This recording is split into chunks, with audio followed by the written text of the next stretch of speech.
നമസ്കാരം.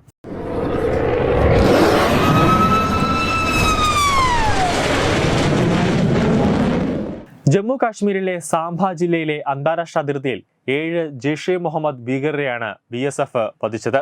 അതായത് നമ്മുടെ ഇന്ത്യയിലേക്ക് നുഴഞ്ഞു കയറാൻ ശ്രമിച്ച സമയത്താണ് BSF പോയിന്റ് ബ്ലാങ്കിൽ വെടിവെച്ച് ഉതിർത്തത്. ഭീകരരുടെ നുഴഞ്ഞുകയറ്റ ശ്രമം തകർക്കുന്നതിന്റെ ദൃശ്യങ്ങളും പുറത്തുവിട്ടിട്ടുണ്ട്.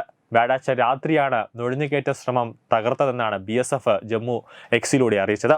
അതേസമയം ഇന്ത്യ പാക് സംഘർഷം തുടരുന്നതിന്റെ സാഹചര്യത്തിൽ ജമ്മു കാശ്മീരിൽ നിന്ന് 3 പ്രത്യേക ട്രെയിൻ സർവീസുകൾ പ്രഖ്യാപിച്ചിട്ടുണ്ട്. നിലവിലെ സാഹചര്യം പരിഗണിച്ചാണ് പ്രത്യേക ട്രെയിൻ സർവീസുകൾ പ്രഖ്യാപിച്ചത്. ജമ്മു, ഉധംപൂർ എന്നിവിടങ്ങളിൽ നിന്നും ഡൽഹിയിലേക്കാണ് പ്രത്യേക ട്രെയിൻ സർവീസ് നടത്തുന്നത്. ജമ്മു സർവകലാശാലയ്ക്ക് നേരെയും ഡ്രോൺ ആക്രമണം ഉണ്ടായതിനെ തുടർന്ന് സർവകലാശാല അടച്ചിട്ടുണ്ട്. പഞ്ചാബിലെ ഹോഷിയാപൂരിൽ നിന്നും ചൈനീസ് മിസൈലിന്റെ ഭാഗങ്ങൾ കണ്ടെത്തിയിട്ടുണ്ട്. ഇന്ത്യ തകർത്ത പാക് മിസൈലുകളെന്ന് നിഗമനമുണ്ട്.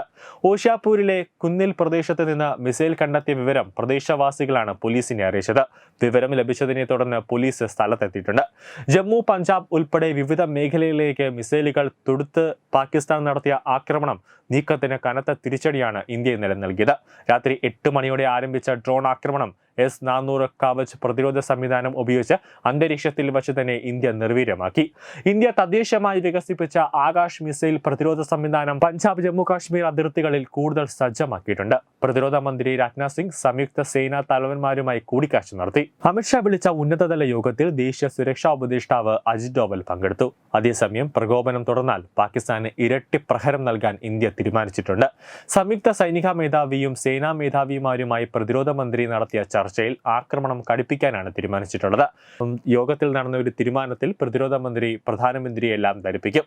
യുദ്ധസമാന സാഹചര്യം ഔദ്യോഗിക യുദ്ധ പ്രഖ്യാപനത്തിലേക്ക് നീങ്ങുമോ എന്നതിനാലാണ് ആകാംക്ഷ. ഇന്ത്യയുടെ തുടർ നീക്കങ്ങളടക്കം നിർണായകമാകുന്ന ഉന്നതതല യോഗമാണ് ദില്ലിയിൽ പ്രതിരോധ മന്ത്രിയുടെ നേതൃത്വത്തിൽ നടക്കുന്നത്.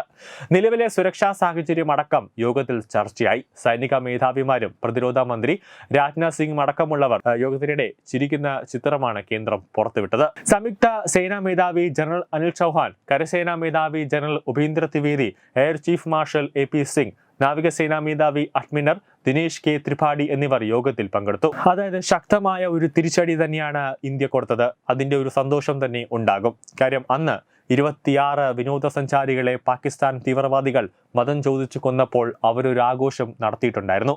അന്ന് ദില്ലിയിലുള്ള പാകിസ്ഥാൻ എംബസിയിൽ ഇവർ കേക്കുമായി പാകിസ്ഥാൻ എംബസിയിലെ ഉദ്യോഗസ്ഥർ പോകുന്നത് അന്ന് ദൃശ്യങ്ങളടക്കം പുറത്തു വന്നതാണ്.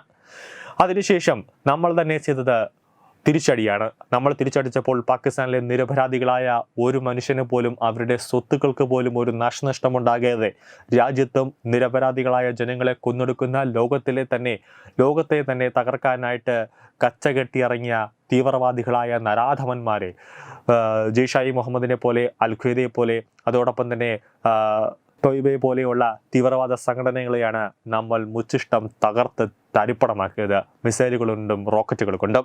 ഇതിൽ പാകിസ്ഥാൻ അടങ്ങിയില്ലെങ്കിൽ ഇനി പാകിസ്ഥാനെ മൊത്തത്തിൽ ഭസ്മമാക്കുന്ന രീതിയിലുള്ള ബ്രഹ്മോസ് അടക്കമുള്ള മിസൈലുകൾ ഇന്ത്യയുടെ കയ്യിലുണ്ട്. അത് ഉപയോഗിക്കാൻ ഇന്ത്യയെ നിർബന്ധിപ്പിക്കരുത് എന്നതാണ് പാകിസ്ഥാൻ പ്രധാനമന്ത്രി ഷഹബാസ് ഷെരീഫിനോട് പറയാനുള്ളത്. ന്യൂസ് ഡെസ്ക് തത്വമൈ ന്യൂസ്. തുമ്പമൺ ശ്രീ വടക്കുംനാഥൻ ക്ഷേത്രം, അമ്പലക്കടവ്, പത്തനംതിട്ട. ശ്രീമദ് സ്കന്ദപുരാണ മഹാസത്രം 2025 മെയ് 11 മുതൽ 18 വരെ. ബ്രഹ്മശ്രീ മുംബൈ ചന്ദ്രശേഖര ശർമ്മയുടെ മുഖ്യ കാർമ്മികത്വത്തിൽ മഹാഗണപതി ഹോമം, സ്കന്ദപുരാണ പാരായണം, മഹത് പ്രഭാഷണങ്ങൾ, പൂജഹോമാദികൾ, കലാസാംസ്കാരിക പരിപാടികൾ. സത്രയജ്ഞ കർമ്മങ്ങളിലേക്ക് എല്ലാ ഭക്തജനങ്ങളുടെയും സാന്നിധ്യവും സഹകരണവും സാദരം അഭ്യർത്ഥിക്കുന്നു. മഹാസത്രവേദിയിൽ മെയ് 18 പഴനി അരുൾമിക ദണ്ഡായുധപാണി സ്വാമി ദേവസ്ഥാന അർച്ചക സ്ഥാനികർ ശ്രീസെൽവ സുബ്രഹ്മണ്യ ശിവശാരിയാരുടെ മുഖ്യ കാർമ്മികത്വത്തിൽ നടക്കുന്ന അതിശ്രേഷ്ഠവും സർവൈശ്വര്യദായകവുമായ സ്കന്ദഹോമം. സ്കന്ദമഹാപുരാണ സത്രത്തിന്റെ ആദിമധ്യാന്തമുള്ള സമ്പൂർണ്ണ തത്സമയ കാഴ്ച തത്വമയി നെറ്റ്വർക്കിൽ.